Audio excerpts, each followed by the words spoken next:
দর্শক ভাই বোনেরা, তোমাদেরকে আজ একটা কথা বলি। এই যে জাত বেজাত টোকাও, আমাদের এই যে রমজান মাসে একটা ভিডিও যদি গজালের হিন্দুরে ছাড়ে, এটা চোখ খাটি চোখ বন্দি ফরিয়তে যাইকে। কিন্তু মুসলমানেরা কখনো হিন্দুর ঘরে মন্দির নিয়ে, তোমার হিন্দুর ঘরে পূজা নিয়ে কখনো দেখছো ভিডিও ছাড়তে?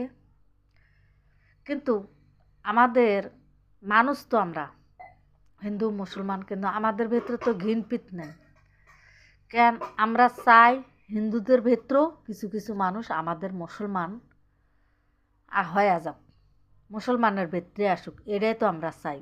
এই জন্যে ওরা যদি আমাদের রোজা রমজান নামাজ কালাম তোমার ওয়াজ এগুলো দিয়ে ভিডিও ছাড়ে ফরিয়তে যাইকে, হিন্দুরা কি বোঝে না? বলে মুসলমানের হাত কত লম্বা। সবাই ভালো থাকবেন। কি কথাটা ভুল বলছি?